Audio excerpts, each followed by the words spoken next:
إن الحمد لله نحمده ونستعينه ونستغفره ونؤمن به ونتوكل عليه ونعوذ بالله من شرور أنفسنا ومن سيئات أعمالنا من يهد الله فلا مضل له ومن يضلله فلا هادي له ونشهد أن لا إله إلا الله وحده لا شريك له ولا نظير له ولا مثل له ولا مثال له ونشهد أن سيدنا وسندنا وحبيبنا وحبيب ربنا وطبيب قلوبنا ومولانا محمدا عبده ورسوله صلى الله تعالى عليه وعلى آله وأصحابه وبارك وسلم تسليما كثيرا الذي أرسله الله تعالى بالحق بشيرا ونذيرا وداعيا إلى الله بإذنه وسراجا منيرا أما بعد فأعوذ بالله من الشيطان الرجيم بسم الله الرحمن الرحيم قل آمنا بالله وما أنزل علينا وما أنزل على إبراهيم وإسماعيل وإسحاق ويعقوب والأسباط وما أوتي موسى وعيسى والنبيون من ربهم لا نفرق بين أحد منهم ونحن له مسلمون صدق الله مولانا العظيم. وعن أنس بن مالك رضي الله تعالى عنه عن النبي صلى الله تعالى عليه وسلم ثلاث من كن فيه وجد حلاوة الإيمان ثلاث من كن فيه وجد حلاوة الإيمان أن يكون الله ورسوله أحب إليه مما سواهما وأن يحب المرء لا يحبه إلا لله وأن يكره أن يعود في الكفر كما يكره أن يقذف في النار أو كما قال عليه الصلاة والسلام.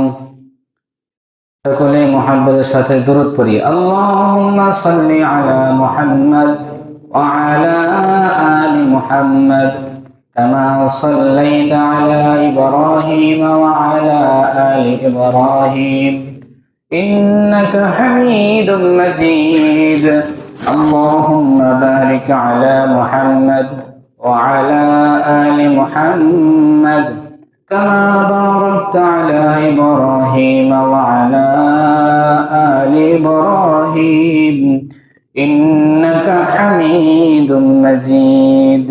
لا إله إلا الله لا إله إلا الله لا إله إلا الله لا إله إلا الله لا إله إلا الله لا إله إلا الله لا ইলাহা ইল্লাল্লাহ লা ইলাহা ইল্লাল্লাহ লা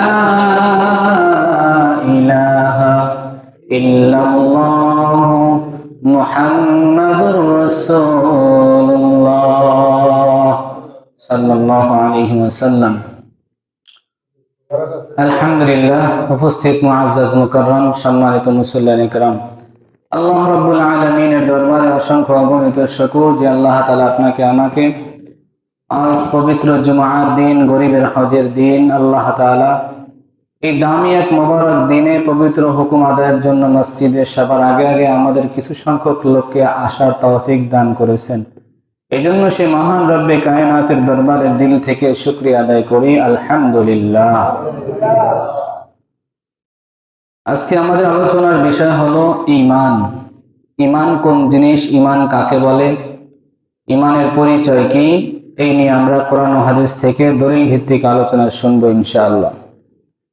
কারণ ঈমান যদি ঠিক না থাকে, মানুষের পরবর্তী যত কাজ, একটা কাজও আল্লাহ তাআলার কাছে গ্রহণযোগ্য হবে না।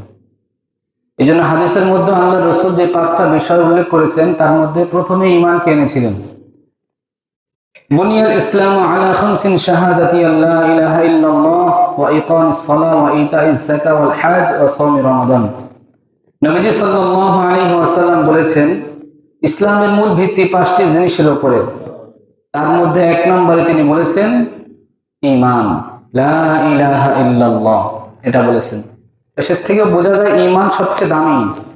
ঈমান যদি কারো ঠিক না হয়, ঈমান যদি ঠিক না থাকে, তার জিন্দেগীর যত আমল আছে, কোনো আমল আল্লাহর কাছে গ্রহণযোগ্য হবে না। আজকে দেখা যায় সাধারণ থেকে সাধারণ কোনো বিষয় কিছু হয়ে গেলে আমরা ঈমান বিক্রি করে দিই, ঈমান নষ্ট হয়ে যায়, এমন কথা বলি যেই কথায় আমাদের ঈমান চলে যাওয়ার আশঙ্কা রয়েছে। আজকে একটি হাদিস পড়ে দেখলাম যে হাদিসের ব্যাখ্যায় কয়েকটা আয়াত নিয়ে আসা হয়েছে।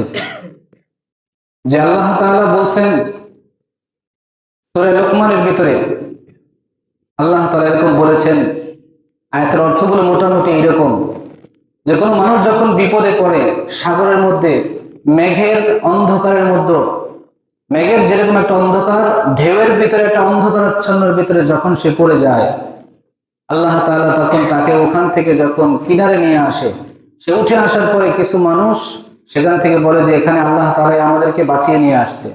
আবার কিছু সংখ্যক মানুষ তারা বলে যে না, এখানে আমরা আল্লাহ পাক নিয়ে আসে নাই, আমাদের যে মাঝি ছিল উনি সুন্দরভাবে কৌশলে চালিয়েছেন, যার কারণে বেঁচে আসছি। নাউজুবিল্লাহ।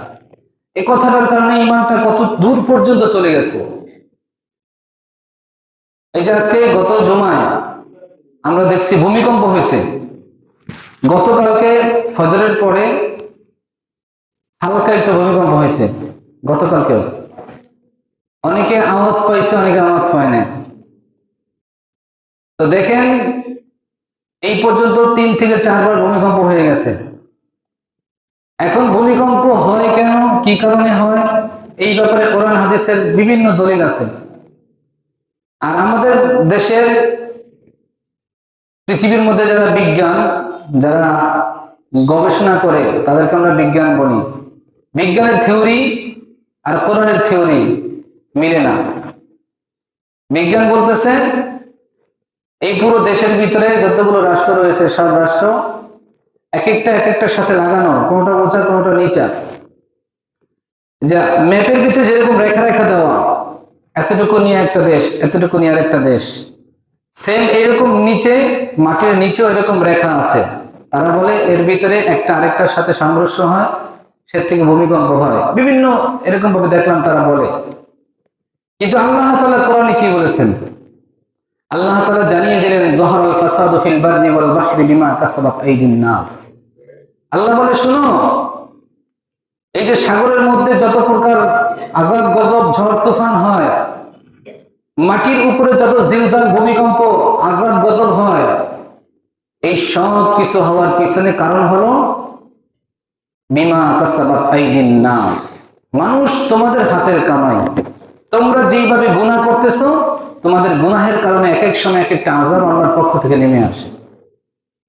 আমরা কামাই করে নিতেছি এগুলো, এজন্য কথা বলার ক্ষেত্রে আগে দেখতে হবে আমি কি বলতেছি কোরআন হাদিসে ঠিক আছে কিনা, নাহলে ঈমান চলে যাবে। এজন্য আজকে আলোচনার বিষয় হলো কি? ঈমান। তো আমরা সর্বপ্রথম কোরআন কারীম থেকে আমরা ঈমানের পরিচয়, ঈমান কি জিনিস, এগুলো নিয়ে আমরা আলোচনা করব।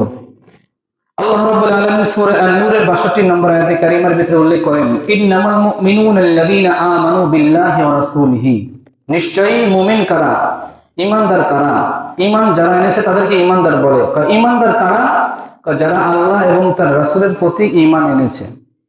আল্লাহ পাক যেগুলো বলছেন, রাসূল যেগুলো বলছেন, এই কাজের উপরে যারা একমত সহমত থাকে এদেরকে বলা হয় ঈমানদার।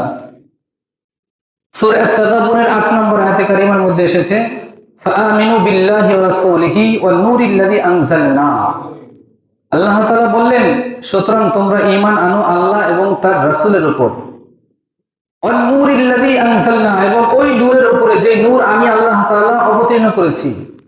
এর একটা ব্যাখ্যা হতে পারে আল কোরআন, অর্থাৎ কোরআনের উপরে তোমরা ঈমান আনো। এরপর সূরা আল ইমরানের 84 নম্বর আয়াতে কারিমার ভিতরে আল্লাহ তাআলা একটু বিস্তারিত আলোচনা করেছেন, কুল আমান্না বিল্লাহি ওয়া মা উনজিলা আলাইনা। আল্লাহ তাআলা আমাদের নবীকে বলতেছেন, হে পয়গম্বর, কুল, হে নবী আপনি বলেন, আমান্না বিল্লাহ, আমি ঈমান এনেছি আল্লাহর উপর। আল্লাহ তাআলা নবীকে স্বয়ং বলতেছে, নবী আপনি বলেন যে আমি ঈমান এনেছি আল্লাহর উপর। আর আজকে আমার আপনার কি পরিমাণ বলা উচিত যে আমরাও ঈমান এনেছি আল্লাহর উপর।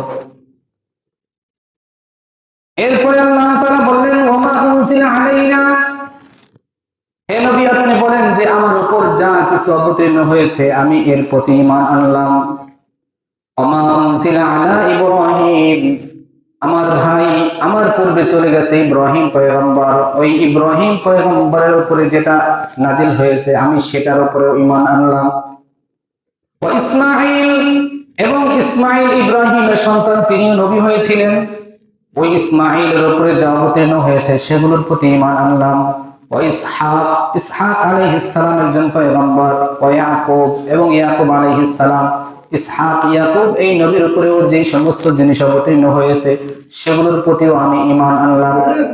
ওয়াল আসবাতি, এবং তাদের সন্তান সন্ততি, তাদের পরবর্তী প্রজন্মের ভিতরে যারা নবী হয়েছে তাদের মধ্যেও যারা নবী হয়েছেন তাদের উপরে যে কিতাব অবতীর্ণ হয়েছে সবগুলোর উপরে আমি ঈমান আনয়ন করলাম। ওমা উতিয়া মূসা ওয়া ঈসা ওয়ান নাবিয়্যুনা মির রাব্বিহিম, এবং মূসা ঈসা এই দুই নবীকে আল্লাহ তাআলা যেগুলো দান করেছিলেন, ওমা উতিয়া, যেগুলো দান করেছিলেন আল্লাহ তাআলা মূসা এবং ঈসা আলাইহিস সালামকে, অর্থাৎ তাদেরকে যে কিতাব দিয়েছেন তার প্রতি আমি ঈমান আনলাম। তার রবের পক্ষ থেকে, মির রাব্বিহিম, নবী হিসাবে তার রবের পক্ষ থেকে তিনি যা দান করেছেন সেগুলোর প্রতি আমি ঈমান আনলাম।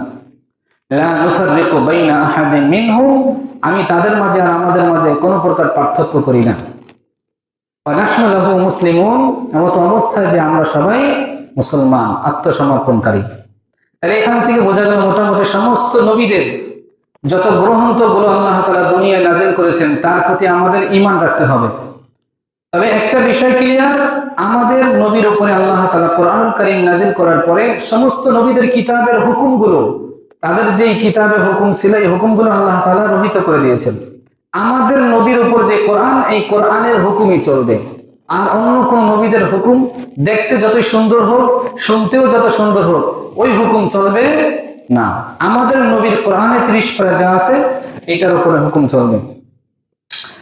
তো আমরা এই 3টা আয়াতে কারিমা থেকে আমরা জানলাম যে ঈমান এবং ঈমানদার এই দুই ব্যক্তি, যে এদের প্রধান কাজ হলো ঈমান সর্বপ্রথম আল্লাহর উপরে আনবে, তারপরে রাসূলের উপর, তারপরে সমস্ত নবীদের কিতাবের উপর। এখন ঈমান আনলাম, ঈমান আনার দ্বারা আল্লাহ তাআলা আমাকে আপনাকে কি পুরস্কার দিবেন? ঈমানদার ব্যক্তিদেরকে আল্লাহ তাআলা পুরস্কার ওয়াদা করেছেন। একাধিক আয়াত, সূরা বাকারার 277 নম্বর আয়াতের ভিতরে এসেছে, ইন্নাল্লাযীনা আমানু ওয়া আমিলুস সালিহাত ওয়া আকামুস সালাহ ওয়া আতুজ যাকাহ লাহুম আজরুহুম ইনদা রাব্বিহিম ওয়া লা খাউফুন আলাইহিম ওয়া লা হুম ইয়াহজানুন। আল্লাহ তাআলা বলতেছেন, নিশ্চয় যারা ঈমান এনেছে এবং নেক আমল করেছে। তো ঈমান আনা এবং নেক আমল করা, এই দুইটা জিনিস যদি কোনো ব্যক্তির মাঝে পাওয়া যায় তাহলে তার আরেকটি কাজ করতে হয়, সেটা হলো আকামুস সালাহ, নামাজ কায়েম করা। নামাজ কায়েমের অর্থ কি? ঠিক মতো নামাজ পড়া, ওয়াক্ত মতো নামাজ পড়া, নিজে 5 ওয়াক্ত পড়া, কখনো না ছাড়া, নিজে পড়া, অপরকে পড়ার জন্য আহ্বান জানানো, অপরকে নামাজের জন্য দাওয়াত দেওয়া, এবং ওয়াআতুজ যাকাত, যাকাত আদায় করা। এই কাজগুলো যারা করেছে, আল্লাহ তাআলা জানাইতেছেন, লাহুম আজরুহুম ইনদা রাব্বিহিম ওয়া লা খাউফুন আলাইহিম ওয়া লা হুম ইয়াহজানুন। তাদের জন্য রবের পক্ষ থেকে, তোমাদের রবের পক্ষ থেকে তাদের জন্য রয়েছে আজরুহুম, একটা প্রতিদান। কি প্রতিদান? এটার ব্যাখ্যা হাদিসের মধ্যে আসছে যে প্রতিদান হলো তার জন্য আল্লাহ জান্নাত দান করে দিবে। সুবহানাল্লাহ। এবং এই ব্যক্তির জন্য ওয়ালা খাউফুন আলাইহিম ওয়া লা হুম ইয়াহজানুন, তার জন্য মৃত্যুর পরে কোনো ভয় নাই, পেরেশানি নাই, কোনো চিন্তা নাই। আরো পুরস্কারের কথা আমরা শুনতে পাবো। সূরা বুরুজ আয়াত নম্বর 11, আল্লাহ তাআলা বলেন, ইন্নাল্লাযীনা আমানু ওয়া আমিলুস সলিহাত লাহুম জান্নাতুন তাজরি মিন তাহতিহাল আনহার। সুবহানাল্লাহ। আল্লাহ বলেন, নিশ্চয়ই যারা ঈমানদার এবং নেক আমল করে, আমি আল্লাহ তাআলা তাদের জন্য এমন এক জান্নাত বানিয়ে রেখেছি যে জান্নাতের তলদেশ দিয়ে নহর সমূহ জারি হতে থাকবে। সুবহানাল্লাহ। এরপরে সূরা কাহফের 107 নম্বর আয়াতের ভিতরে এসেছে, ইন্নাল্লাযীনা আমানু ওয়া আমিলুস সলিহাতি লাহুম জান্নাত কানাত লাহুম জান্নাতুল ফিরদাউসি নুজুলা। ইন্নাল্লাযীনা আমানু ওয়া আমিলুস সলিহাত কানাত লাহুম জান্নাতুল ফিরদাউসি নুজুলা। আল্লাহ তাআলা বলতেছে, নিশ্চয় যারা ঈমান এনেছে এবং নেক আমল করেছে, আমি তাদের জন্য প্রস্তুত করে রেখেছি জান্নাতুল ফিরদাউস। সুবহানাল্লাহ। 8টি জান্নাতের মধ্যে সবচেয়ে বড় জান্নাত কোনটি? জান্নাতুল ফিরদাউস। এই জান্নাত আমি আল্লাহ তাআলা তাদের জন্য রেডি করে রেখেছি, প্রস্তুত করে রেখেছি। এরপর আল্লাহ তাআলা সূরা লুকমানের 8 নম্বর আয়াতের ভিতরে বলেন, ইন্নাল্লাযীনা আমানু ওয়া আমিলুস সলিহাত লাহুম জান্নাতুন নাঈম। 8টা জান্নাতের মধ্যে একটা জান্নাতের নাম হলো জান্নাতুন নাঈম। যারা ঈমান এনেছে, নেক আমল করেছে, তাদের জন্য আমি আল্লাহ তাআলা জান্নাতুন নাঈম প্রস্তুত করে রেখেছি। সুবহানাল্লাহি ওয়া বিহামদিহি। এরপর সূরা আল মাঈদার 9 নম্বর আয়াতে কারিমার মধ্যে এসেছে, ওয়া'দাল্লাহু আল্লাযীনা আমানু ওয়া আমিলুস সলিহাত লাহুম মাগফিরাতুন ওয়া আজরুন আযীম। এখানে কয়েকটা কথা আল্লাহ তাআলা বলেছেন। আল্লাহকে আমি ওয়াদা করতেছি, ওয়া'দাল্লাহ, আল্লাহ বলে আমি ওয়াদা করতেছি, আল্লাযীনা আমানু, নিশ্চয় যারা ঈমান এনেছে, ওয়া আমিলুস সলিহাত, এবং নেক আমল করেছে, লাহুম মাগফিরা, আমার পক্ষ থেকে তাদের জন্য রয়েছে ক্ষমা, আমি আল্লাহ তাদের গুনাহসমূহ ক্ষমা করে দিব। সুবহানাল্লাহ। ওয়া আজরুন আযীম, এবং তাদের জন্য রয়েছে অনেক বড় প্রতিদান। কিরকম বড় হইতে পারে, কি হইতে পারে, এটা একমাত্র আল্লাহ তাআলাই ভালো জানেন। আল্লাহ আমাদেরকে নিয়ামতগুলো দান করেন, বলেন আমিন। এরপর সূরা নাহলের 97 নম্বর আয়াতের ভিতরে এসেছে, মান আমিলা সলিহাম মিন যাকারিন আও উনসা ওয়া হুয়া মুমিন। যে ব্যক্তি নেক আমল করে, এবং এই নেক আমল করা ব্যক্তি পুরুষের মধ্য থেকে হোক অথবা মহিলাদের মধ্য থেকে হোক, পুরুষ অথবা মহিলা, এক কথা যে নেক আমল করে, আল্লাহ তাআলা বলতেছে ওয়া হুয়া মুমিন, সে হলো মুমিন। তার জন্য আমি কি ব্যবস্থা রেখেছি? দুনিয়াতে একটা, আখিরাতে আরেকটা। ফালানুহিয়ান্নাহু, আল্লাহ বলে ফালানুহিয়ান্নাহু হায়াতান তাইয়্যিবা, আমি আল্লাহ তাআলা দুনিয়ায় তার জন্য পবিত্র একটা জিন্দেগীর ব্যবস্থা করে দিব, যে জিন্দেগিতে কোনো অপবিত্রের ছোঁয়া পাবে না, পবিত্র জিন্দেগীর ব্যবস্থা করে দিব। ওয়ালা নাজজিয়ান্নাহুম আজরাহুম বিআহসানি মা কানু ইয়ামালুন, ওয়ালা নাজজিয়ান্নাহুম, আমি আল্লাহ অবশ্যই তাদেরকে প্রতিদান দেব, কিসে? আজরাহুম বিআহসানি মা কানু ইয়ামালুন, দুনিয়ায় তারা যেই উত্তম সুন্দর নেক আমল করেছিল, এই নেক আমলের বিনিময়, আমল অনুযায়ী তার প্রতিদান আমি আল্লাহ তাআলা জান্নাতের মধ্যে রেডি করে রাখবো। সুবহানাল্লাহ। তাহলে দুইটা জিনিস পাওয়া গেল, একটা হলো দুনিয়ায় সুখের জিন্দেগি, পবিত্রতার জিন্দেগি, আরেকটা হলো মৃত্যুর পরে আল্লাহ তাআলা তাদের জন্য জান্নাতে তার কর্মফল অনুযায়ী নিয়ামতের ব্যবস্থা করে রেখেছে। এখান থেকে একটা বিষয় ক্লিয়ার বোঝা যায়, আমার নেক আমল যেই পরিমাণ হবে, যতটুকু হবে, আমি জান্নাতে নাজ নিয়ামত ওই পরিমাণই পাবো। একজন মানুষের জিন্দেগিতে যদি কথার কথা 20,000 বার সুবহানাল্লাহ এটা আছে, তার পুরো জিন্দেগিতে 20,000 বার সুবহানাল্লাহ পড়ছে, 1 লাখ আল্লাহু আকবার বলছে, 2 লক্ষ ইল্লাল্লাহ, লা ইলাহা ইল্লাল্লাহ, এই জিকির করছে, এরকম একটা তাসবিহ যতবার থাকবে, তার ওই তাসবিহ অনুযায়ী জান্নাতের ভিতরে আল্লাহ তাআলা তার নিয়ামত রাখবেন, বেশিও না কমও না। এখান থেকে বোঝা যায় এতটুকু। সামনে আমরা আরেকটা আয়াত শুনবো। আল্লাহ তাআলা সূরা আনকাবুতের 7 নম্বর আয়াতের ভিতরে বলতেছেন, ওয়াল্লাযীনা আমানু, যারা ঈমান এনেছে, ওয়া আমিলুস সলিহাত, এবং নেক আমল করেছে, লানুকাফফিরান্না আনহুম সাইয়্যাতিহিম, আমি আল্লাহ অবশ্যই তাদের গুনাহগুলোকে পাল্টাইয়া দিব। সুবহানাল্লাহ, মানে গুনাহকে আল্লাহ মাফ করে দিবে যারা ঈমান আনছে, নেক আমল করছে। এবং ওয়ালা নাজজিয়ান্নাহুম আহসানাল্লাযী কানু ইয়ামালুন, তারা দুনিয়ায় যে নেক আমল করেছে ওই নেক আমল অনুযায়ী তাদেরকে আমি আল্লাহ উত্তম প্রতিদান জান্নাতের মধ্যে দান করব। সুবহানাল্লাহ। তো এই এতক্ষণ পর্যন্ত কোরআনের আয়াত থেকে বোঝা গেল ঈমান আনা এবং ঈমানের প্রতিদান। আল্লাহ ঈমানদারদের কি কি প্রতিদান দিবেন আমরা কোরআন থেকে শুনলাম। এবার আমরা কিছু হাদিস শুনি, যে হাদিসের মধ্যে রাসূল সাল্লাল্লাহু আলাইহি ওয়াসাল্লাম ঈমানদারের পরিচয় এবং ঈমানদারের জন্য কি করণীয় সে সমস্ত বিষয় আলোচনা করেছেন। আমরা 1 নম্বর দেখব যে সমস্ত গুণ থাকলে ঈমানের স্বাদ পাওয়া যায়। আপনি যে ঈমানদার, ঈমানের স্বাদ অনেকে পায় না। দেখবেন অনেকে ঈমানদার দাবি করে ঠিকই, কিন্তু ঈমানের স্বাদ সে পাইতেছে না। কারণটা কি? কারণ আছে। ঈমানের স্বাদ পাইবেন কিভাবে? 3টা গুণ যদি থাকে আমার মাঝে, আপনার মাঝে। কয়টা গুণ ভাই? 3টা গুণ। দেখেন বুখারী শরীফের 15 নম্বর হাদিস, عن أنس رضي الله تعالى عنه عن النبي صلى الله عليه وسلم قال ثلاث من كن فيه وجد حلاوة الإيمان। হযরত আনাস থেকে বর্ণিত, তিনি বলেন নবী করিম সাল্লাল্লাহু আলাইহি ওয়াসাল্লাম ইরশাদ করেছেন, যার মধ্যে 3টি গুণ থাকবে ওই ব্যক্তির ভিতরে ঈমানের স্বাদ খুঁজে পাওয়া যাবে। সুবহানাল্লাহ। যে ব্যক্তির ভিতরে 3টি গুণ পাওয়া যাবে, 1 নাম্বার আইয়াকুনাল্লাহু ওয়া রাসূলুহু আহাব্বা ইলাইহি মিম্মা সিওয়াহুমা, লোকটা আল্লাহ এবং তার রাসূলের মুহাব্বত তার দিলের মাঝে এত পরিমাণ যে দুনিয়ার অন্য কোনো কিছুর মুহাব্বত এত পরিমাণ নাই। সুবহানাল্লাহ। তাহলে 1 নম্বর হলো দুনিয়ায় যা কিছু আছে, এক কথায় আল্লাহ এবং তার নবী ব্যতীত এই সব কিছুর মুহাব্বত একদিকে, আল্লাহ এবং তার রাসূলের মুহাব্বত তার কাছে সবচেয়ে বেশি। এই গুণটা যার মাঝে থাকবে এই ব্যক্তি ঈমানের স্বাদ পাইবে। সুবহানাল্লাহ। 2 নম্বর ওয়া ইউহিব্বাল মারআ লা ইউহিব্বুহু ইল্লা লিল্লাহ, দুনিয়ায় একটা মানুষকে মুহাব্বত করে, আত্মীয় স্বজন আছে না আমাদের, আত্মীয় স্বজনদের সাথে সুসম্পর্ক, মুহাব্বত, এই মুহাব্বতটা একমাত্র আল্লাহর জন্য। কার জন্য? আল্লাহর জন্য।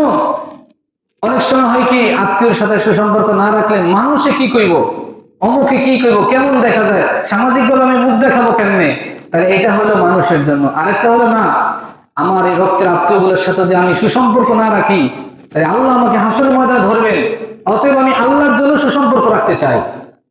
এটা বলা হয়েছে ও আইয়ুহিব্বাল মারআ লা ইউহিব্বুহু ইল্লা লিল্লাহ, সে আল্লাহর জন্যই একমাত্র কাউকে ভালোবাসে, আল্লাহর জন্য। 3 নাম্বার ওয়া আইয়াকরাহা আইয়াউদা ফিল কুফরি কামা ইয়াকরাহু আইয়ুকযাফা ফিন নার, যে কোনো ব্যক্তিকে একজনে প্রমোট করেছে, একজনে বলল যে তুমি মুসলমান ব্যক্তিকে বলতেছে তুমি কাফের হয়ে যাও। কি বললো? তুমি কাফের হয়ে যাও, তোমাকে এত এত পরিমাণ টাকা দেওয়া হবে।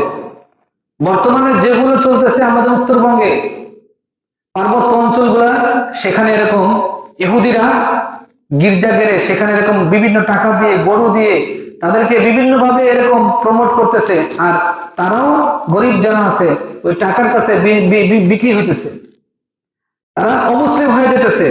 এরকম অনেক ফ্যামিলি আছে। আল্লাহ রসুল বলতেছে 3টা গুণ যার মধ্যে থাকবে সেই ঈমানের স্বাদ পাইবে। তার মধ্যে 3 নম্বর যেটা, এটা হলো কাউকে এরকম প্রমোট করা হলো তুমি কাফের হয়ে যাও, তো লোকটা বলে যে আমার কাছে কাফের হয়ে যাওয়াটা এইরকম অপছন্দ যেরকম কামা ইয়াকরাহু আইয়ুকযাফা ফিন নার, একটা সুস্থ মানুষকে আগুনে ফালাইয়া দিলে আগুনে ফালাইয়া দেওয়া তার কাছে যেরকম অসম্ভব, যেরকম তার কাছে খারাপ মনে লাগে যে আমি আগুনে পুড়বো কিভাবে, আগুনে পুড়ে যাওয়াটা, আগুনে পড়াটা তার কাছে যেরকম মনে হয়, মুসলমান থেকে কাফের হয়ে যাওয়াটা তার কাছে ওইরকম খারাপ মনে হয়। তাইলে এই ব্যক্তি ঈমানের স্বাদ পাবে। তাহলে এখান থেকে আমরা আরেকটু সহজে বুঝি। আজকে আমাকে একজনে বললো যে তুমি সুদ খাও, সুদের খাতায় নাম লেখাও, তাহলে তোমাকে এই ফ্যাসিলিটি দেওয়া হবে। আমি ওটা সদয় গ্রহণ করলাম। আমি যদি এটা বলতাম না, এটা করলে তো আমার ঈমান চলে যাবে, এটা ডাইরেক্ট কোরআনের সাথে বিদ্বেষ। আল্লাহ বলছে হালাল্লাহুল বাই'a ওয়া হারামার রিবা, সুদ হারাম, ব্যবসা হালাল, ব্যবসা করো। আল্লাহ যেটাকে হারাম করলো সেটা আমি চালাইতেছি মানুষের মাঝে, তাহলে এটা তো আমার দিলে বাধাই দেয় না। কিসের আগুনে পড়া যেরকম একটা অসম্ভব কাজ, খারাপ লাগা কাজ, আর কাফের হওয়া থেকে, ঈমান থেকে কাফের হয়ে যাওয়া, খারাপ লাগা, এটা আমার কাছে কিছুই মনে হয় না, কারণ আমি এটাকে স্বাভাবিকভাবে নিয়ে নিলাম। যদি আমি স্বাভাবিকভাবে না নিতাম তাহলে আমি এটা জীবনে করতাম না, যেভাবে হোক ছেড়ে দিতাম। আল্লাহ আমাদেরকে এগুলো বোঝার তৌফিক দান করেন, বলেন আমিন। তাহলে এই হাদিস থেকে আমরা তিনটা বিষয় বুঝলাম, আবার আমি সংক্ষেপে বলতেছি। এক নম্বর হলো যে আল্লাহ এবং তার রাসূলের মুহাব্বত যার অন্তরে সবচেয়ে বেশি থাকবে, এই লোকটা ঈমানের স্বাদ পাবে। 2 নম্বর, যেই লোকটা আল্লাহর জন্যই কাউকে ভালোবাসবে। 3 নম্বর, যেই লোকটা মুসলমান থেকে কাফের হয়ে যাওয়াটা এরকম খারাপ, নিন্দনীয় মনে করবে যে আগুনে পুড়ে যাওয়া, আগুনে ফেলে দিলে এই আগুনে ফেলে দেওয়া জিনিসটা যেরকম খারাপ মনে করবে, সে মুসলমান থেকে কাফের হয়ে যাওয়াটা এরকম খারাপ মনে করবে। আল্লাহ আমাদেরকে এই 3টা গুণ নিজেদের মধ্যে অর্জন করার তৌফিক দান করেন, বলেন আমিন। এরপর আল্লাহ রাসূল বলতেছেন, বুখারী শরীফের 9 নম্বর হাদিস, মুসলিম শরীফের 35 নম্বর হাদিস, আহমদ শরীফের 9372 নম্বর হাদিস, ঈমানের শাখা কয়টা? ঈমান তো অনেকগুলো শাখা আছে ঈমানের ভিতরে, এই শাখা এটার ভিতরে আলোচনা করা হয়েছে। আন আবি হুরায়রা রাদিয়াল্লাহু তাআলা আনহু আনিন নবী সাল্লাল্লাহু আলাইহি ওয়াসাল্লাম قال الإيمان بضع وسبعون شعبة فأفضلها قول لا إله إلا الله وأدناها إماطة الأذى عن الطريق والحياء شعبة من الإيمان। আবু হুরায়রা থেকে হাদিসটি বর্ণিত, তিনি বলেন যে রাসূল সাল্লাল্লাহু আলাইহি ওয়াসাল্লাম বলেছেন, ঈমানের 70টির উপরে শাখা আছে। কয়টির উপরে? 70টির উপরে ঈমানের শাখা রয়েছে। এর মধ্যে সবচেয়ে বড় এবং 1 নম্বর শাখা যেটা, সেটা হলো আফদালুহা কাউলু লা ইলাহা ইল্লাল্লাহ, অর্থাৎ এই কথার সাক্ষী দেওয়া যে আল্লাহ ছাড়া কোনো মাবুদ নাই, এটা হলো 1 নম্বর। 2 নম্বর মাঝখানে বাদ দিয়েছে, একবার লাস্টেটা উল্লেখ করেছেন, ওয়া ইমাতাতুল আযা আনিত তরিক, রাস্তা থেকে কষ্টদায়ক বস্তু সরিয়ে দেওয়া। রাস্তায় একটা জিনিস পড়ে আছে, কথার কথা একটা কলার ছোকলা পড়ে আছে, এটা একটা বাইক অ্যাক্সিডেন্ট হইতে পারে, আমার সামনে পড়েছে, আহারে একটা মানুষ অ্যাক্সিডেন্ট করতে পারে, তাই আমি এটা সরাই দিলাম। এটা হচ্ছে ঈমানের একেবারে আদনা, মানে সর্বনিম্ন একটা স্তর, এটাও ঈমানের শাখা। এবং ওয়াল হায়াউ শু'বাতুম মিনাল ঈমান, রাসূল বলেন, শোনো, লজ্জাও ঈমানের অঙ্গ, লজ্জা ঈমানের অঙ্গ। এজন্য ভাই এই বিষয়টা খুব সতর্ক থাকা চাই। আজকে আমাদের মধ্যে লজ্জা উঠে গেছে, ছেলে মেয়ে, ঘরের সদস্য ফ্যামিলি যারা আছে, এমনও বাসা আছে যেই ঘরে সবাই একত্র বসে টেলিভিশন ছাইরা তারপর সবাই একসাথে সিনেমা দেখতেছে। আছে না এরকম? অনেক ঘরে এরকম আছে, সবাই একসাথে সিনেমা দেখতেছে। লজ্জা কোথায় গেল? ছেলে মেয়ে একরকম আর স্বামী স্ত্রী আরেক রকম, দুইজনের সম্পর্কই তো আলাদা। এটা সন্তান, এটা আমার স্ত্রী। এখানে কথা বলতে গেলেও খুব খেয়াল করে বলতে হবে, একটা আচরণ করতে গেলেও ভঙ্গিমাটা দেখে শুনে বলতে হবে, এটাই লজ্জা। এবং আরো কিছু লজ্জা আছে, সেটা হলো আমাদের সামাজিকতার ক্ষেত্রে, যেমন আত্মীয় স্বজন করলাম, আত্মীয় স্বজন করার পর আমার ছেলের বিয়ে করাইলাম, ছেলের বাড়ির মেয়ের বাড়ির কি বলে, মেয়ের বাবা মা বিয়াই বেন, ঠিক না? বিয়াই বেন বলে যাদেরকে, এদের সাথে আমাদের এই বিয়াই ওই বেইনের সাথে দেখা করা জায়েজ নাই, এটা ইসলামের শরীয়তের বিধান, আমরা সবাই জানি। বিয়াই বেইনের সাথে দেখা করা কি নাই? জায়েজ নাই, হারাম। আবার ওই বাড়ির বিয়াই, সে আবার আমার বিবির সাথে, আমার বেইনের সাথে, আমার বিবির সাথে ওনার বেইন হয়, সেটা দেখা করতে পারবে না, দেখা করা জায়েজ নাই। এখন এটা কি করে, অনেকে যদি পর্দা করে তাহলে কয় কি লজ্জা, কি কয়, কি লজ্জা পাইছে, একটু দেখা করে না বেইনে। তার মানে ইসলামের হালাল বিধানকে আমরা হারাম করতে চাই, হারাম বিধানকে আমরা হালাল মনে করতে চাই, এটা সম্পূর্ণ নিষেধ।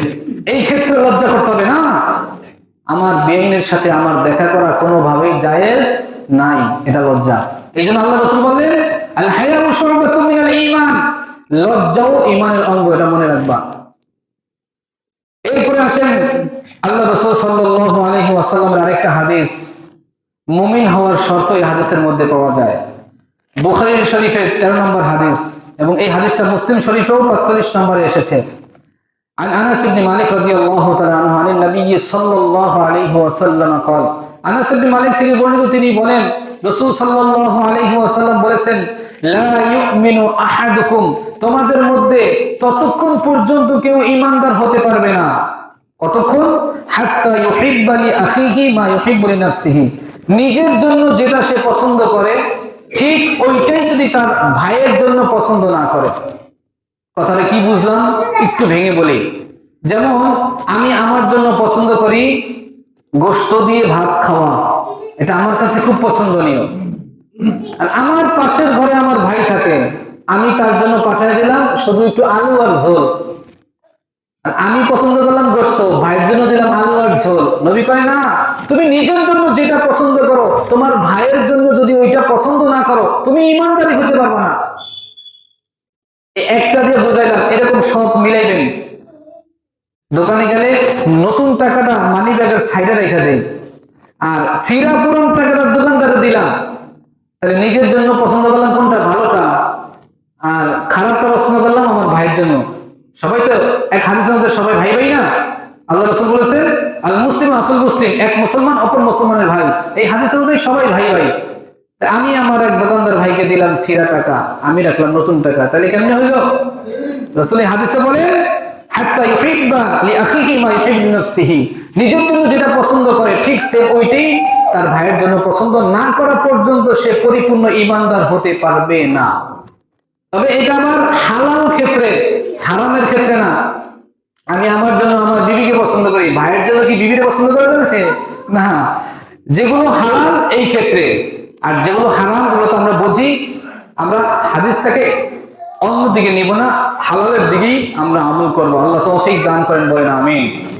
এরপরে আল্লাহ রাসূল সাল্লাল্লাহু আলাইহি ওয়াসাল্লাম আরেকটা হাদিসের মধ্যে বলেন, বুখারীর 14 নম্বর হাদিস, লা ইউমিনু আহাদুকুম হাত্তা আকুনা হাব্বা ইলাইহি মিন ওয়ালিদিহি ওয়া ওয়ালাদিহি ওয়ান নাসি আজমাইন। শোনো, তোমাদের মধ্যে কোন মানুষ ততক্ষণ পর্যন্ত ঈমানদার হতে পারবে না যতক্ষণ না তার মা বাবা ভাই বোন আত্মীয় স্বজন ছেলে সন্তান সন্ততি দুনিয়া যা আছে সব কিছুর চাইতে আমি নবীকে সে পরিপূর্ণ মোহাব্বত না করবে। সুবহানাল্লাহ। এখানে এই কথাটা হাদিসটা সামনে আসলেই আমি সহ আমরা অনেকেই আটকে যাই। আজকে যদি বলা হয় যে আমার রাসূলকে আমি সব কিছুর চাইতে বেশি মোহাব্বত করি কিনা প্রমাণ হয়ে যায়, যদি বলা হয় এক একটা বিষয় করে যদি ধরি, ঘরের থেকে শুরু করে আমার সাংসারিক জীবনের শুরু থেকে একবারে শেষ পর্যন্ত অনেক জায়গায় আমিও আটকে যাব, আপনারাও আটকে যাবেন। আটকেবেন না? অনেকে আটকে যাবে। এজন্য এগুলো বুঝে নেন, রাসূলের জন্য আমি কি কি করতেছি আর রাসূলের জন্য আমি কি করার ছাড়া দরকার, কোন কোন বিষয়গুলো আল্লাহ রাসূল পছন্দ করে না, আর আমি কোন কোন জিনিসগুলো এখন করতেছি পছন্দ নবী করে না তারপরও আমি করতেছি। এমন বিষয়গুলো আমরা অতি তাড়াতাড়ি ছেড়ে দিব, যেগুলো আল্লাহ রাসূল পছন্দ করে না। আল্লাহ আমাদেরকে এগুলো ছাড়ার তৌফিক দান করেন। নবীজি যেগুলো পছন্দ করেন সেগুলো আমাদেরকে বেশি বেশি করার তৌফিক দান করেন, বলেন আমিন। এখন কথা হলো, আপনাদের জন্য এতক্ষণ একটু কঠোর কঠোর কিছু হাদিস গেছে, এখন একটা হাদিস আছে বুখারী শরীফের 22 নম্বর, মুসলিম শরীফের 184 নম্বর হাদিস। এই হাদিসটা আমাদের সবাইকে আশার বাণী যোগাবে, এজন্য হতাশ হওয়া যাবে না, আশার বাণী। দেখেন রাসূল বলে, যার জাররা পরিমাণ ঈমান আছে। জাররা পরিমাণ কাকে বলা হয়? তাফসীরের ভাষায় জাররা বলা হয় একটা সরিষা আছে না, সরিষার দানা, অথবা একটা বালুকণা, এটাকে 70 টুকরা করলে এক টুকরাকে বলা হয় জাররা। এই জাররা পরিমাণ ঈমান যার থাকবে, হাসরের ময়দানে একটা সময় একটা সিচুয়েশন এরকম তৈরি হবে, আল্লাহ রাসূল আল্লাহ তাআলা নিজে বলবেন, যাও জাররা পরিমাণ ঈমানও যার আছে তারে জাহান্নাম থেকে বের করে আইনা তাকেও জান্নাতি বানিয়ে দাও। সুবহানাল্লাহ। সবাই হাদিসটা বোঝে না, তাহলে সুবহানাল্লাহ একটু জোরে কওয়া উচিত ছিল। সুবহানাল্লাহ। খেয়াল করে হাদিস শুনুন। এই হাদিসটা হযরত আবু সাঈদ খুদরি রাদিয়াল্লাহু তাআলা আনহু রাসূল করিম সাল্লাল্লাহু আলাইহি ওয়াসাল্লাম থেকে হাদিসটা বর্ণনা করেন। তিনি বলেন, ইয়াদখুলু আহলুল জান্নাতি আল জান্নাহ, যখন জান্নাতি মানুষগুলো জান্নাতের মধ্যে প্রবেশ করবে আর কোনো মানুষ বাকি নাই জান্নাতে দেওয়ার মতন, সমস্ত জান্নাতি মানুষগুলোকে জান্নাতের মধ্যে দেয়া শেষ, আর কোনো মানুষ বাকি নাই। ও আহলুন নারিন নার, এবং সমস্ত জাহান্নামীদেরকেও জাহান্নামে দেওয়ার পরে আর কোনো জাহান্নামী কোনো মানুষ বাকি নাই। দুই দল, জান্নাতি সবাইকে দেওয়ার পরে জান্নাতি কোনো বাকি নাই, জাহান্নামী সবাইকে দেওয়ার পরে জাহান্নামীও আর কোনো বাকি নাই। এমন অবস্থায় সুম্মা ইয়াকুলুল্লাহু তাআলা, আল্লাহ তাআলা এমন সময় বলবেন, আল্লাহ পাক রব্বুল আলামিন তার রহমতের মধ্যে জোশ মেরে তখন আল্লাহ তাআলা একটা কথা বলবে, আখরিজু মান কানা ফি কলবিহি মিসকালু হাববাতিন মিন খারদালিন মিন ঈমান। জাহান্নাম থেকে ঘুরে ঘুরে ফেরেশতা যাও, গিয়ে দেখো খারদালিন মিন ঈমান, কার ভিতরে জাররা পরিমাণ, একটা সরিষার দানা পরিমাণ ঈমান কার অন্তরের মাঝে আছে, তাকে জাহান্নাম থেকে তাড়াতাড়ি বের করিয়া নাও। সুবহানাল্লাহ, তাড়াতাড়ি তাকে বের করে নাও। ফায়াখরুজুনা মিনহা, বলে ফায়াখরুজুনা মিনহা, ফেরেশতারা সাথে সাথে যারা পরিমাণ ঈমান যার যার আছে তাদেরকে বাছাই করিয়া করিয়া জাহান্নাম থেকে আগুনে পুইরা শেষ হয়ে গেছে, ওখান থেকে পুরো দেহগুলো সব বের করবে। কি পরিমাণ পড়েছে এরাও কিতাবে আসছে, কদিস ওয়াদ্দু, এমন ভাবে চেহারাগুলো পুড়ে গেছে যে সব কালো হয়ে গেছে, কালো কয়লা হয়ে গেছে, জাহান্নামের আগুনে পুড়তে পুড়তে কালো কয়লা হয়ে গেছে। ফায়ুলকাউনা ফি নাহরিল হায়া আউল হায়াতি, আল্লাহ রাসূল বলে দুইটা বর্ণনা এসেছে, তাদেরকে জাহান্নামের আগুন থেকে বের করে ওই কালো চেহারাওয়ালা মানুষগুলাকে হয়তো বৃষ্টির পানিতে ফালানো হবে, অথবা আবে হায়াত নামক একটা কূপ থাকবে জান্নাতের সামনে, ওই কূপের মধ্যে তাদেরকে ফালানো হবে। যখন ওই জায়গায় ফালানো হবে, ফালানোর সাথে সাথে দেখবে ফায়ামবুতুনা কামা তানবুতুল হিব্বাতি ফি জানিবিস সাইলি, নদীর কিনারায় কোনো ঘাস পানি পাইলে নতুন যেভাবে জন্মায়া ওঠে, এই মানুষগুলোকে যখন আবে হায়াতের কূপের সামনে ফেলানো হবে, সাথে সাথে তাদের চেহারাগুলো পূর্ণিমা চাঁদের মতো হয়ে যাবে।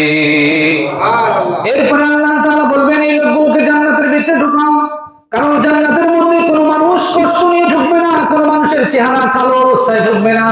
জান্নাত এমন একটা ঘর, যে ঘরের মধ্যে মানুষের চেহারা থাকবে টকবগে যুবক, টকবগে সুন্দর। একটা যুবকের দেহের সাইজ থাকবে 40 হাত লম্বা, তার সিনাটা থাকবে 7.5 হাত দীর্ঘ, এত বড় একটা দেহ নিয়ে তারপরে আল্লাহ জান্নাতের মধ্যে ঢুকিয়ে দিবেন, বলবে যাও এই যৌবন যে তোমাকে দিয়েছি, যতদিন জান্নাতে থাকবা জীবনে কোনোদিন তোমার হায়াত শেষ হবে না, তোমার এই যৌবন কালের চেহারাও আর কোনোদিন ম্লান হবে না। সুবহানাল্লাহ, চিরকাল জান্নাতের মধ্যে যুবক থাকবে। জান্নাতের মধ্যে একটা বাজার হবে, কিতাবের বর্ণনা এসেছে একদিন জান্নাতি লোকেরা জান্নাতের সমস্ত তার বিবিদেরকে রেখে তারা জান্নাতের বাজারে যাবে। বাজারে গিয়ে দেখবে যে ওই জায়গায় সুন্দর সুন্দর পুতুল দেখা যায়, মূর্তির মতন ছোট ছোট পুতুল, ওই চেহারাগুলো এত সুন্দর, দেখে দেখে বলবে এইরকম সুন্দর চেহারা যদি আমাদের হইতো। প্রত্যেকেই কথা বলে আবার নিজ ঘরে ফিরে আসবে।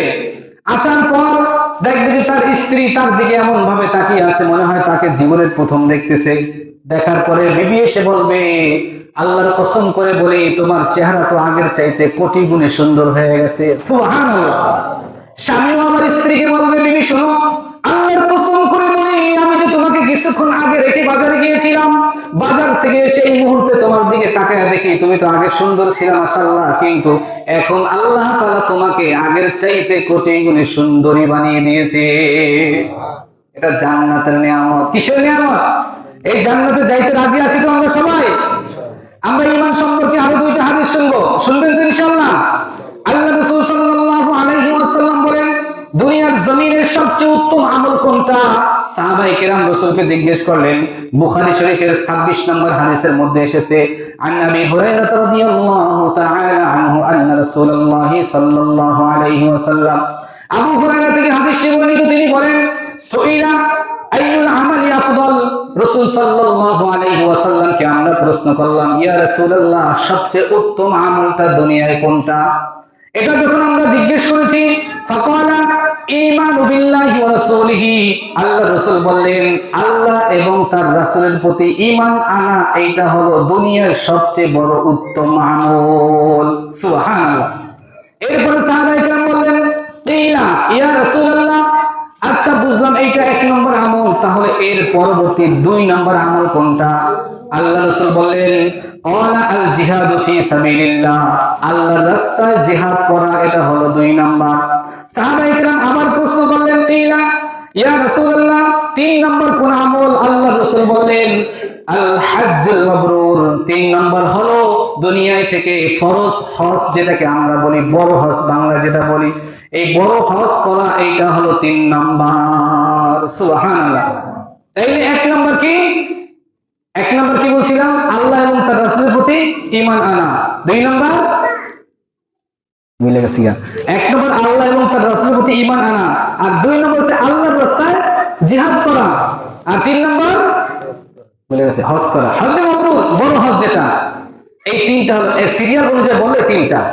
এবার আমরা একটা লম্বা হাদিস শুনবো। জিবরাইল আলাইহিস সালাম রাসূলের কাছে পরিচয় গোপন রেখে আসার পরে কিছু কথা রাসূলকে বলেছিলেন। এই হাদিসটাই শুনে আজকে ঈমান সংক্রান্ত আলোচনা এখানে ইতি টানবো ইনশাআল্লাহ।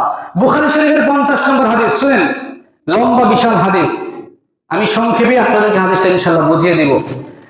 হযরত আবু হুরায়রা থেকে হাদিসটি বর্ণিত, তিনি বলেন যে বারিজান ইয়াউমাল লিন-নাসি ফাআতাহু জিবরিল।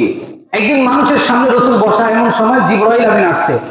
তো আসার পরে রাসূলকে বলতেছে মাল ঈমানু ইয়া রাসূলুল্লাহ, ইয়া আল্লাহর রাসূল, ঈমান কোন জিনিস? ঈমান কাকে বলে একটু আপনার কাছে জানতে চাই। আমার নবী উত্তর দিলেন আল ঈমানু আন তু'মিনা বিল্লাহি ওয়া মালাইকাতিহি ওয়া বিলিকাইহি ওয়া রাসূলিহি ওয়া তু'মিনা বিল বাস। আল্লাহ রাসূল একসাথে 4-5টা কথা বললেন। এক নম্বর বললেন যে আল্লাহর উপর ঈমান আনা, দুই নম্বর ওয়া মালাইকাতিহি, ফেরেশতাদের প্রতি ঈমান আনা, তিন নম্বর ওয়া বিলিকাইহি, আল্লাহর সাথে কিয়ামতের দিন যে সাক্ষাৎ করতে হবে এই দিনের উপর ঈমান আনা, ওয়া রাসূলিহি, এবং তার সমস্ত রাসূলদের প্রতি ঈমান আনা। এটা হলো ঈমান। এবং তুমিনু বিল বাস, এবং কিয়ামতের দিন আমার আল্লাহ তাআলা সবাইকে কবর থেকে উঠাইবেন, এইটার প্রতি ঈমান আনা। এবার ওই ফেরেশতা পরিচয় গোপন রেখে আল্লাহর নবীকে আরেকটা প্রশ্ন করলেন, ক্বালা মাল ইসলাম ইয়া রাসূলুল্লাহ, আল্লাহর রাসূল, ইসলাম কোন জিনিস? ইসলাম কাকে বলে আমাকে একটু আপনি বলেন। সাহাবায়ে কেরাম কিন্তু সাথেই বসা, অনেক সাহাবায়ে কেরাম। তো আল্লাহর রাসূল বললেন আল ইসলামু আন তা'বুদাল্লাহা ওয়া লা তুশরিকা বিহি ওয়া তুকিমাস সালাতা ওয়া তু'আদ্দিয়াজ যাকাতা ওয়া তু'আদ্দিয়াজ যাকাতাল মাফরুদা ওয়া তাসুমা রমাদান। আল্লাহ রাসূল বললেন ইসলাম হলো এক নম্বর আল্লাহর ইবাদত করা। কার ইবাদত করা? আল্লাহর ইবাদত করবে বান্দা, আর কারো ইবাদত করতে পারবে না। যেখানেই থাকে, যেভাবে থাকে, সুখে দুঃখে সব সময় ইবাদত হবে একজনের, তিনি কে? আল্লাহর ইবাদত করবে। ওয়া তুশরিক বিহি, আল্লাহর সাথে কোনো শিরিক করা যাবে না। যত বিপদ আসুক কখনোই শিরিক যুক্ত কোনো কথাও জবান দিয়ে উচ্চারণ করা যাবে না। অনেক সময় বেশি থেকে বেশি বিপদ আসলে আমরা একটা কথা বলি, আল্লাহ আমারই চোখে দেখলো, আর কাউরে চোখে দেখে না। এত অসুখ বিসুখ একটার পরে একটা লাগেই থাকে আমার ঘরে, এটা শিরিক। খবরদার, রাসূল বলেছে যাকে আল্লাহ বেশি পছন্দ করে আল্লাহ তাকে বেশি মুসিবত দেয়, আর মুসিবতে যখন বান্দা পড়ে তখন তাকে আল্লাহ তাআলা একটা আয়াতে কারিমা দিয়ে সবক দিয়েছেন, وَإِذَا أَصَابَتْهُمْ مُصِيبَةٌ قَالُوا إِنَّا لِلَّهِ وَإِنَّا إِلَيْهِ রাজিউন। বান্দা মুসিবতে পড়বে আর বলবে কি? ইন্না লিল্লাহি ওয়া ইন্না ইলাইহি রাজিউন। আল্লাহ মুসিবত দূর করবে আর সবর করবে, আল্লাহ তাআলা তার জন্য জান্নাতের উচ্চ মাকামের ব্যবস্থা করে দিবে। সুবহানাল্লাহ। রাসূল বলেন শিরক করা যাবে না। এরপরে আতুকিমাস সালাহ, শোনো নামাজ কায়েম করা। ইসলাম কি জিনিস? শোনো, নামাজ কায়েম করা। এরপরে আতুআদ্দিয়াজ যাকাত, যাকাত আদায় করা। এরপরে ওয়াতাসুম রমাদান, রমজান মাসে রোজা রাখা। এই পর্যন্ত রাসূল বলেন। এবার ওই লোকটা আবার প্রশ্ন করেছে, ক্বালামাল ইহসান, ইয়া রাসূলুল্লাহ, ইহসান কি জিনিস? ইহসান মানে মানুষের প্রতি দয়া করা। এটা কি রাসূল একটু ভাইয়া বলেন। আল্লাহ রাসূল বলেন ক্বালা আন তা'বুদাল্লাহা কাআন্নাকা তারাহু ফা ইন লাম তাকুন তারাহু ফা ইন্নাহু ইয়ারাক। ইহসান হলো তুমি আল্লাহর সামনে দাঁড়ায়া এমন ভাবে আল্লাহর ইবাদত করবা যেন তুমি আল্লাহকে দেখতে পাও। যদি এতটুকু ঈমান তোমার না হয়, অন্তত মনের ভিতরে এতটুকু ঈমান রাখো যে আমাকে তো আল্লাহ দেখতে পায়। পায় কি পায় না? এরকম যদি কোনো ব্যক্তি ইবাদতে দাঁড়াইতে পারে তাহলে তার ভিতরে দুনিয়াবি খেয়াল আসতে পারে না। এমন ভাবে যদি কেউ ইবাদতে দাঁড়াইতে পারে যে আমি কুদরতি আল্লাহর পায়ে সিজদা করতেছি, আমি নামাজে দাঁড়িয়ে আছি, আমার পিছনে আজরাইল দাঁড়িয়ে আছে, এটাই আমার জীবনের শেষ নামাজ। হয়তো হতে পারে সালাম ফিরানোর আগে আমার জান কবজটা আজরাইল করে ফেলবে। কিন্তু আজকে দুঃখের বিষয়, এশারের নামাজও আমি নাই, ফজরের নামাজও আমি নাই। সারা রাত আল্লাহ তাআলা ঘুমের জন্য আরাম করে দিলেন। ওয়াজআলনা নাওমাকুম সুবাতা, আরামের ঘুম পায় আরামই করতেছে। ফজরের ডাকে এতভাবে ডাকাডাকি করা হয়, তারপরে উঠে না। একটা দিনের জন্য অপেক্ষা করো, যে দিন তোমাকে পৃথিবীর সবাই ডাকবে, তুমি আর উঠতে পারবে না, সেই দিনটা হবে তোমার মৃত্যু দিবস। সবাই তোমাকে ডাকবে, আব্বা ডাকবে, আম্মা ডাকবে, সবাই ডাকবে, কিন্তু আর যুবক ঘুম থেকে উঠবে না। আর কোনোদিন তোমাকে নামাজের জন্য আহ্বান করা হবে না। তোমার বন্ধু বান্ধব সবাই তোমার নাম্বারটা লিস্ট থেকে কাইটা দিবে। ও যেহেতু মারা গেছে, ওর সাথে আর যোগাযোগ করা যাবে না, নাম্বার রেখে কোনো লাভ নাই। কেউ কারো তোমার সাথে আর সম্পর্ক রাখবে না। কোনোদিন কবরের কাছে যায় একটাবার সূরা কিরাত পড়বে না, কারণ ও তো জানেই না এগুলো। এমন বন্ধুর সাথে দুনিয়া চলাফেরা করছে, এমনের সাথে সুসম্পর্ক রাখছে, কোনদিন সে বলবে না যে একটা বন্ধুর কবরের কাছে যায় একটু কিছু বলি, এটাও বলবো না।